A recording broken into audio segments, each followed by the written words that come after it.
Hello, Namaskar. Welcome to Victory IS. I am Naveen Sharma. So, student, I am here with a new video. Okay, student, in this video, we discuss about the British administrative policies. So, beta, when we talk about the British policies, so firstly, you have to remember that which kind of policy Britishers made in India. So, beta, the major policy applied by them, firstly, I give a rough sketch, then I will discuss about that policies. Firstly is policy of war. It Britishers use against the Bengal, Mysore, Maratha. Because beta, when Britishers thought out that the policy of that state is same as Britishers, so policy of war, because when the in South India, Mysore, Maratha, they both want to increase their area. So Britishers also follow the same policy with them. And Bengal is a place which higher in resources. So any power who occupied Bengal, it means that power is never be thinking about the resource or money, because Bengal is the hub of money that time. So policy of war. Then administrative policy, we have policy of ring fence, which used by the Warren Hastings. Subsidiary alliance used by the Wellesley. Subordinate isolation policy used by the Lord Hastings.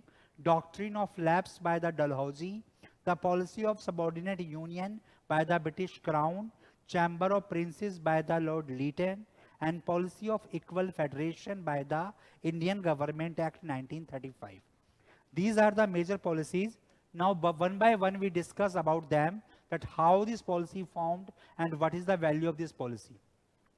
The policy of ring fence, it is done by the Warren Hastings. You have to focus on this person, Warren Hastings. Okay, he followed this policy.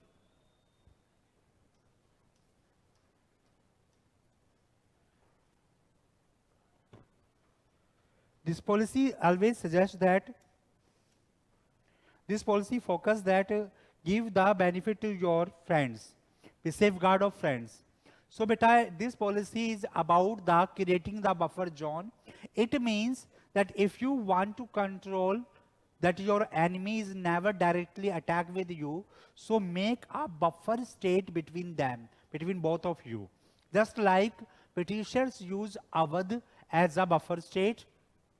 Okay, Britishers use Sindh or Punjab as a buffer state to attack of, yeah, they use Afghanistan as a buffer state in attack of Russia. So many buffer state made by the Britishers. This is the policy of Warren Hastings, that always create a buffer zone. So it is also known as policy of defense your neighbors. If you defense your neighbor, it means that you are also safeguard. Okay. So safeguarding of one state. This policy is very important. Many time in exam this policy arrived. Okay. Second one, policy of subordinate subsidiary alliance. This policy is very important. The first person who talked about this policy was basically French persons were very curious about this policy. So before Wellesley, this idea presented by the Marcus Duplay. Okay. So you have to follow on it. That Duplay was the first person who think to apply this policy in India. It has 4 stages. That in first stage, there have a economical or basically soldiers help given to that state. In second stage, on the comparison of this help, yeah, in reward of this help, that some amount would be asked. In third stage, when the state is unable to pay that amount, then the area is some area demanded. And later on, by one, whole area of that state was took by the Britishers, and they merged whole area. So this is a very heavy policy by the Britishers to merging whole the state. Okay. And before the Wellesley, Marcus Duplay applied, 4 stages were there. State has no sovereignty in this policy. If you sign this policy, then they have no sovereignty you allowed. No war and peace treaty would be held before the provision or permission of the Britishers. So this policy, I hope you all aware that is when this policy was allowed, then basically Tipu Sultan denied to apply this policy, and so basically Britishers attacked on Mysore. Okay. First state who accepted this was Hyderabad, 1798, and last state was Holkar in 1818. Sometimes this kind of questions also given. Jhansi, Satara, Gwalior, okay, Udaipur, many states were signed this treaty. But this Udaipur is not from Rajasthan, okay? Remember, safety given to state in terms of paid army, that Britishers were given you some army and this you have to pay for this army. And in some area, British resident also appointed. So many things happened in this policy. State had no right to make new alliance. Then if you become the friend of Britishers, then you are not allowed to be the friends of other. So in this policy, basically sovereignty of state by some time, it reached in the hand of Britishers. So it is a very major policy. If we reach or further, the policy of subordinate isolation arrived. It was the Lord Hastings who applied this policy in 1813. 1813 Charter Act is also talking about this thing that all political rights is now coming in hand of EIC. So big role to British resident is given now, full control on external matters also. But basically in internal or external both matters now interfere by the Britishers very directly or indirectly. So that's why the sovereignty of state, previously I talked about that it was reached in hand of Britishers. So subordination is given only to state. Then doctrine of lapse, the most important policy. But don't be confused, this policy is run before the Dalhousie also. Before the Dalhousie, if you really announce that Dalhousie was not a first person, okay? The Kittur was the first area where the Rani Channamma was ruling. It was annexed by the Britishers in 1824. So it was this. We blame that this policy used by the James Brown Ramsay, okay? That is Lord Dalhousie, okay? He used this policy for annexation of state. It is right, but he was the first person who applied this policy. No, it was wrong. Okay, sometimes the confusion arrived that after independence, is this policy ended? No. But when the Indira Gandhi ended the princely states special provisions, then this policy was ended. Before that one, this policy is continuously running. Okay? In this policy, basically they have a provision that if state has no male, legal male here, so before adopting any child, you have to take the permission from the Britishers. So if Britishers allowed you, then you can adopt any child. Or if Britishers were not, they are denied it, they have no right to adopt any child. So that reason this policy is very crucial for some state.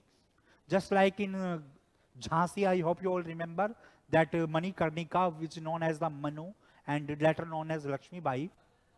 She married with the Gangadhar Rao and she had one son, Damodar Rao. But when Gangadhar Rao died after 1 week, Damodar Rao also died. So she adopted a child, but Britishers denied to accept that child as a legal throne. So that's why many states were charged and captured. First one was the Satara, Jaipur, Sambhalpur, Baghat, Udaipur, Jhansi, Nagpur, Tanjore, Arcot. So these all states were captured by annexed by the Lord Dalhousie by the name of Doctrine of Lapse. Okay, this policy run after independence also. It ended in 1971, which I say to you that this policy is run after the independence also.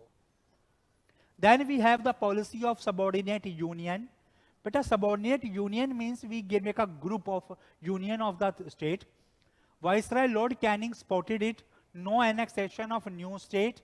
Administrative power in hand of the state. That there have a provision was made that after 1858, no state annexed by doctrine of lapse. Okay, so this provision was made and external matters in hand of the Britishers. So those states who signed the treaty, a friendship treaty, subsidiary alliance treaty, their external matter not given to state back. But this power is given that we are not annex your state. So be confident that your state would not annex, but you have not fully right to make alliance. Okay, that you stand out in front of Britishers, not allowed. The Chamber of Princes. But there have many princely states, and if everyone want to meet with Britishers, then it is not possible for them to give a assurance to everyone. So that's why they said that please make a Chamber of Princes. So we deal with this chamber. So 1876 advice given by the Lord Lytton. Finally, Chelmsford Committee spotted it, and February 1921 it inaugurated. It was advisory body, no interfere in the internal matters, that in matter of your state we will not interfere. Only the external matters or external things we would interfere. But actually, beta, those states which are friendly relationship na, sometime in due to the British ideology, sometime they found that if internal external internal or external which interfere they need, they do. Only it for the things that state. Okay. The policy of equal federation. But this policy is also very important, that British want to make Indian Union. But in 1935 Act, Britishers want that Indian Union should be made. It made through the British Indian state. They have 11 states. Okay, and princely state and the chief commissionary areas. But princely state denied to participate in it, and because they hope that if they become the partner in it, they lost their independence. So that reason they denied it.